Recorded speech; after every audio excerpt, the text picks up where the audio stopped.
Hello and welcome back. My name is Emil, and today I'm gonna build something.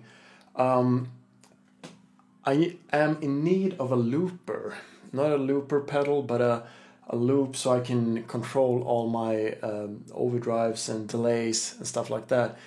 The idea came when I bought this amp, the JVM, a while back. I got an extra foot pedal switch. One is broken, so I got a brand new foot switch, 6-channel for this amp. I have two of these, so out of one of them I'm gonna make some form of loop. You know, when you have like a couple of pedals, when you press one, basically presets. So I've always used like pedal units like the G system, or even way back the Boss GT10, where you can save presets with like different settings on the overdrive and then different delay, that kind of stuff. So I want something like that, but more analog. So the way to do that is to go out and get a loop pedal where you can assign. There are different types. I mean, there are more analog where you just like a mechanical switch and you engage that loop with that pedals or effects in it, and so forth. And there are more advanced ones that are programmable. So you can maybe send a MIDI signal and also program everything, so you can customize it exactly how you want it. I'm not gonna buy anything, and I'm not gonna do it the old-fashioned way. My plan is to actually build something from scratch with relays. And a cool bonus feature: this pedal will stay like this. See? No wires. It will be wireless. That is my plan, at least. I've never seen that product before. Remember, I'm not talking about wireless, sending the guitar signal wirelessly. That is an option, but I'm not going to be sending the actual signal wirelessly. Just like the impulse, like the control signal to control the relays wirelessly. And my plan is to use something simple as an Arduino. That's a microcontroller microcomputer that you can program to do basically whatever you want. And I'm going to be using some form of radio connection there. So like 433 megahertz radio something. That frequency isn't the same all over the world. In Europe, that is a standard frequency. To be able to send some simple commands and then interpret that and make something happen, like setting off two relays, controlling some effects and stuff. I haven't got to like I haven't planned everything yet, so I don't exactly know, but I know I need. This is for me. This build is just customized for me. So I'll be probably using 3 overdrives. Thinking like the DoD 308, the DoD 250, and a Tube Screamer. That for me is the essential overdrive. I'll get far with those 3. And I need a delay. It would be cool to be able to control the delay via MIDI. I know my pedal, the Flashback X4, has the capabilities. I'm not sure if you can do that with Arduino, but I'll look into that. That would be cool. And lastly, I want to be able to channel switch my amp, or whichever amp I end up using. I'm thinking about my 73 Marshall that has 4 channels. It's controlled by a TRS plug, so it's basically 4 channels, and it should be fairly simple to wire that up with maybe 2 relays or something. So I'll look into that. So 3 overdrives, a delay, possibly changing delays, and a channel switch for the amp. That is the essential.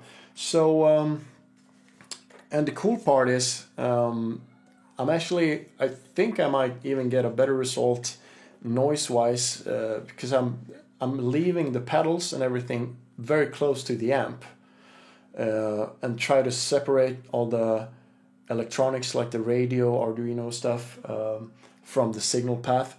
So the signal path is fairly short. You don't have to run 4 cables back and forth across the stage or something like that. You just take this with you, and it's wireless, and you can change presets. So let's start off with having a look inside my broken foot switch and see what we can do, and we'll take it from there.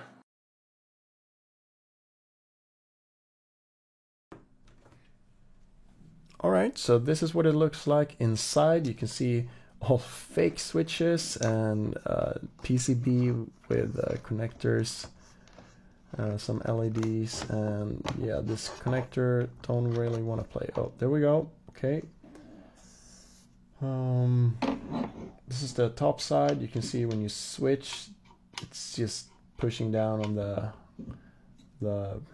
what do you call it? Like the momentarily switch.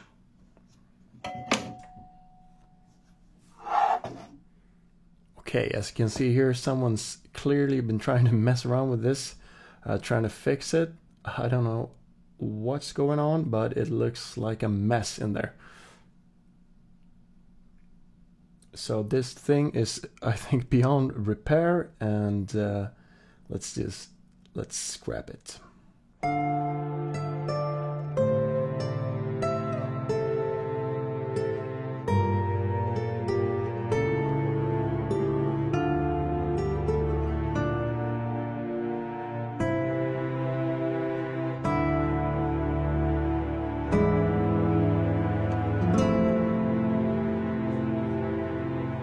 Okay, I measured all the connectors to see which one correspond to which button, and it was fairly straightforward.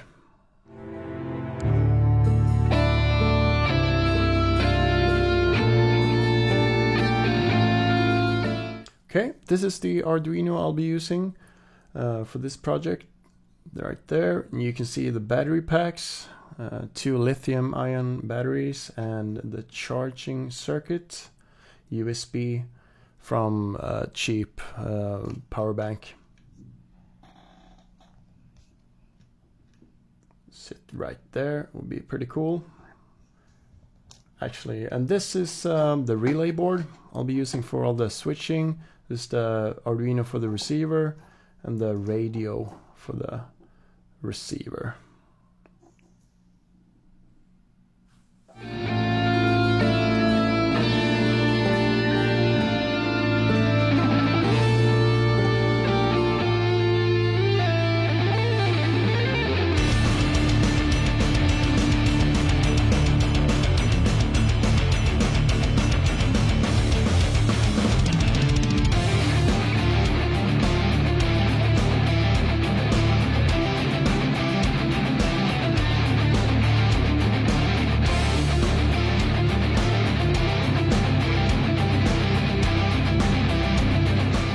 Okay, I'm gonna connect everything up and wire all the pins to the right buttons.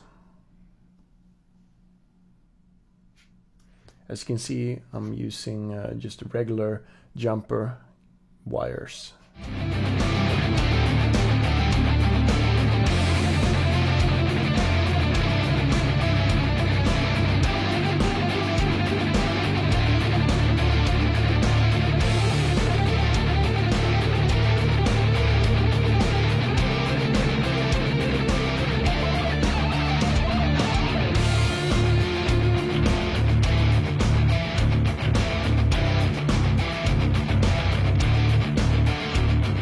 Okay, I'm gonna wire up a switch so I can turn the unit on and off, and also into charge mode.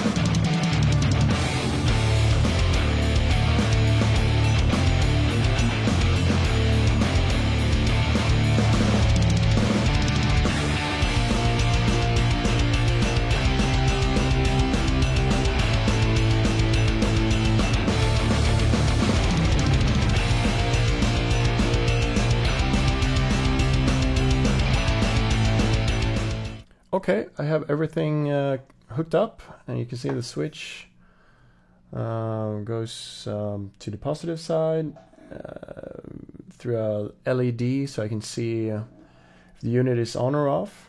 There's your positive, your negative, and all the buttons are connected. So in one end, the unit switches on, and flick it to the next, it goes into charge mode. That's the way I planned anyway. Okay, a slight update. I had to add pull down resistors. It did work before, but not as reliably as I want, so I just added those to ground. A pull down. See if this if it works. So when I click that, you can hear the relays latches and all off. So first relay, second relay, you can see the light, third relay, fourth, fifth, and all off. Yeah. Okay, time to test it. I have everything all hooked up, like very makeshift, but let's test it. See if it works, if it's unbearably noisy or not.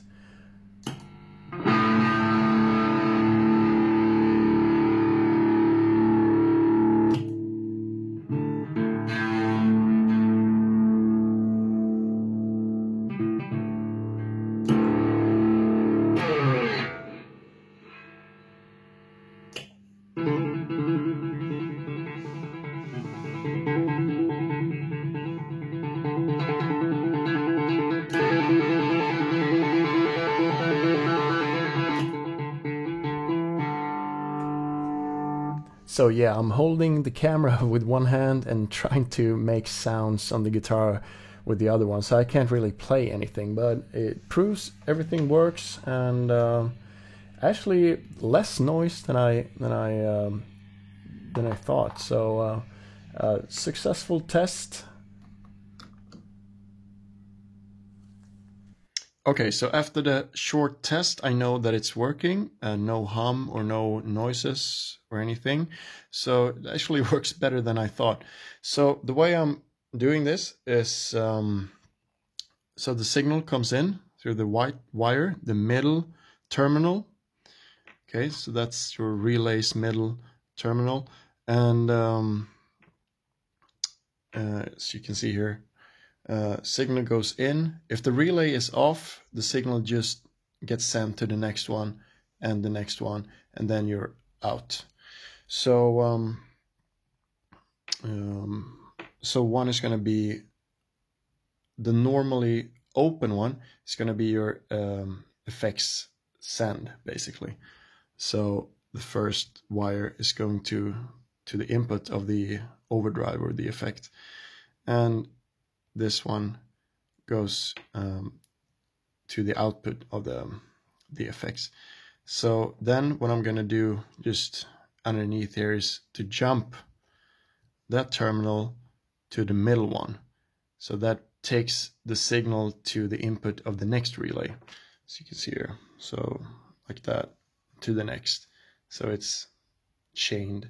I'm going to use, I mean, I don't use pedals that much. I need maybe 3 overdrives, and then so that's 3 relays, and then the fourth one is for my FX loop, just on and off. So same concept. The delay comes in, the middle one. If the relay is off, it just sends the signal right back. If it's on, it goes through my delay and then out. So yeah, so that's first 3 ones for overdrives, the 4th one for FX loop. These two I have some plans for. These two are going to control my my channel switch on this amp. On this one, the 73 modded Super Lead, which has now 4 channels, which is controllable from this TRS input there. So that would be cool. So I can, for like one preset, I can go clean, and then the next one overdrive with some crunch, and yeah, you get the idea. So that's the plan. Okay, so the way I was thinking about the channel switch, I have 2 relays and a TRS plug. So basically what I'm trying to do here is to, if both the relays are off, then none of these are connected. So that's, let's say that's clean. If the first relay is on, that would bridge the sleeve and the tip. Let's say that is the second channel. If only the second relay is on, that would bridge the sleeve and the ring. So that's your crunch channel, for example. And then finally, if both relays are on, all of them are bridged. So that's your lead channel. That's the plan anyways. We'll see if it works. So what I'm gonna do, I'm gonna wire all the relays up, cut the cables, and then solder the bridge connections. Okay, let's do it.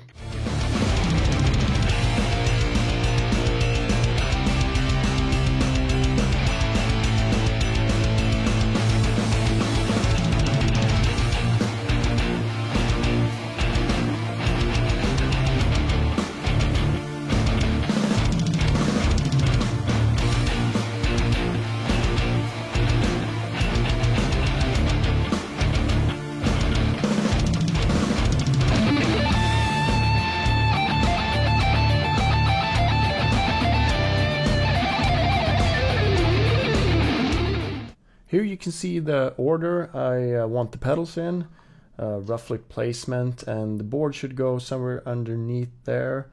I'm gonna cut it somewhere here, right there, and yeah.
Okay, so I have all the signal wires all hooked up, except for the ground, and the relay signal wires are there, and also plus and minus.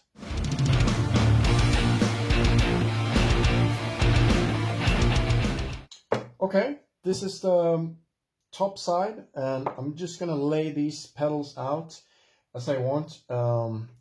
Take a look at this. I color coded everything, so yeah. Pretty cool, huh?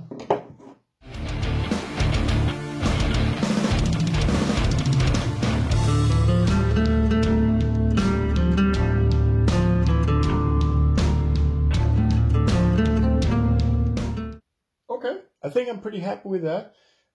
Next thing to do is to route all the power cables to all the pedals. This one actually don't have the right power adapter connector, so I'm gonna have to mod that, and while I'm at it I'll add a LED to this one so you can see if it's on or off. You can't at the moment, so yeah, I'll do that in a future video, and yeah, pretty happy with that.